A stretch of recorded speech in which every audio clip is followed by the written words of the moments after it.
Trev, Angus Brown, he looks like he's actually walking okay. Do you put a line through him, or do you still give him a chance of travelling? Yeah, no, he hasn't practiced yet, so he's definitely out. Tell us just what that means in terms of the next couple of weeks and maybe even Boomers. I know you have the decision in the end. Can you just give us a bit of an insight? Yeah, look, he has to get back on the court. It's too early for us to say, and look, I'm doubtful that he'll be playing at that level, just because he hasn't been back on court. It's the same ankle. Again, we've got to make sure he's 100%. You know, he's done 2 ankles in a month, so we're very protective of that and making sure he's 100% back on. And if he does get back on court next week, we're hoping he'll be certainly on limited minutes. So we'll see how that plays out. It was 3 weeks last time. So what's a realistic number now? 3 was it? We were over the States for 3 weeks, wasn't it? It seemed like 6 weeks when we were over there. Couldn't have him in there. Yeah, look, he's a valuable part of our system. You know, our starting centre, our inside focus. So yeah, we want to make sure he's 100% right before he can get out in the court. Do you know how long you expect it to be? I'll take it by the medical staff with that, yep. Where's he at the moment, Trevor? Will he joining today's practice? No, he's not on the court yet. So he hasn't even started 5 on zip with just running up and down. So he's still limited to what he can do. And we'll build that up over the next couple of weeks. The hamstring's tightness for Taipans. How much longer is that going to rule him out for? Yeah, again, with the medicos, with that, he hasn't been up and down the court. It was only Damo played, well, not played, but just ran up and down yesterday, but he pulled up a little bit sore, so he won't do anything this week. So, unfortunate, we will be probably the same lineup as we were on the weekend. It's is it a strain? Is it a tendon thing? Like, we've heard a couple of different things about what. Who are we talking Taipans. about?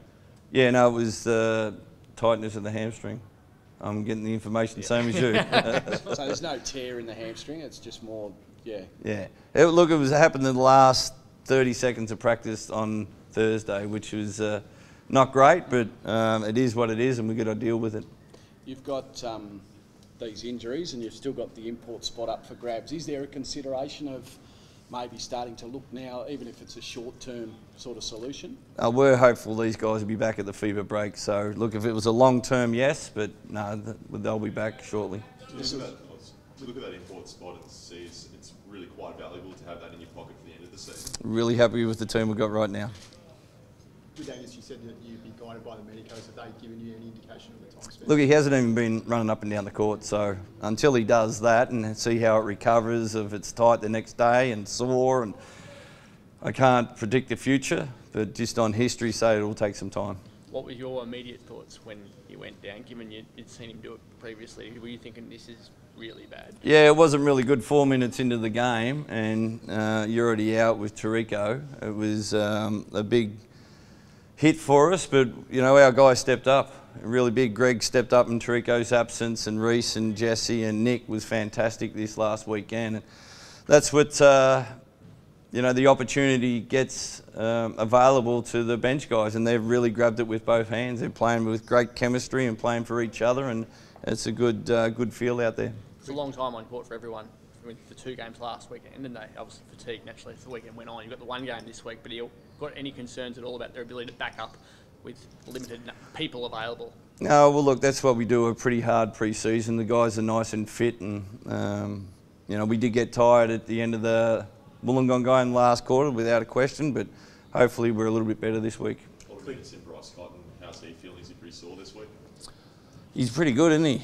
Yeah, he did well for us. He, you know, he plays the right way. Obviously, when he's got a great touch, he can shoot off the dribble and catch and shoot. So I was really happy with Sunday coming on, and Clint. They really gave us a lot of energy out there, and Mitch was, you know, a great point guard. So it was a combination of all of them.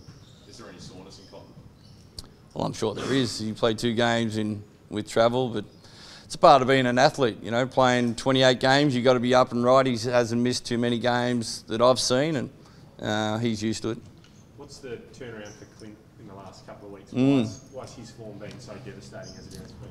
Yeah, he was on a really good pathway from practice. He's had some great practices out there to lead into the game, and probably didn't, early in the game he had some shots that didn't drop, and then he had that 1 game, I think he got 12 or 13 points. It really gave him some confidence, and this last weekend he was unbelievable out there. Dropped 5 threes, and it was good that our team had that group intelligence, kept running plays out there and to get him free. So hopefully that'll continue this week. Can you see a change in him in the last 2 weeks since that form's come back, and maybe a confidence on court even at practice? Oh, without a question. There's chirp in him. He's giving a little bit of smack out there. He's bouncing a little bit higher on the shots. He's rebounding. He's defending. It's infectious out there, so it's great to see. His mindset with a shooter, is it half the battle, just your mindset? Oh, without a question. And it's that you got to have that mentality of the next one's going in. You can't live on, oh, I've missed 2 in a row. It's like the next one's going in. And if you have that mindset, you know, all good shooters rebound pretty sharply. How's that to coach? It's great when it goes in. Yeah.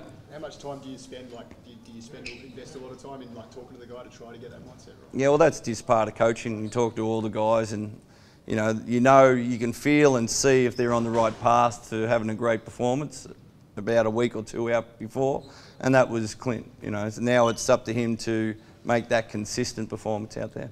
What's your thoughts on the NBL's decision to possibly fine some coaches if they don't say the wrong things during timeouts on TV?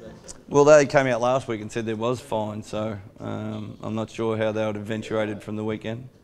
You're obviously in the position where you've got to be able to talk to your players. Is it difficult to think, oh, there's a TV camera there as well and I have to be careful of my P's and Q's? Yeah, I think the NBA got it right when they filter the timeouts and then put it back later on, and even the interview with the coaches at the quarter time and 3/4 time. You know, that's a professional league. They do it right. They got all the resources to do it, and I think we should piggyback a couple of their ideas.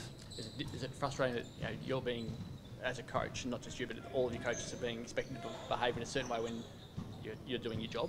Yeah, and it's the same. It gives out intellectual property. You know, it gets their play calls. It gets different how you motivate different players at different stages. So it's not ideal, but we also want to grow the sport, and we know that's an inside that the fans love. But I think there's a better way to do it, and hopefully the NBL will come to that decision. So are you mindful about what you actually say to your players? Like, you talking in code as much as possible or drawing as much as possible rather than saying my focus is on getting the guys playing well, and the secondary is the camera.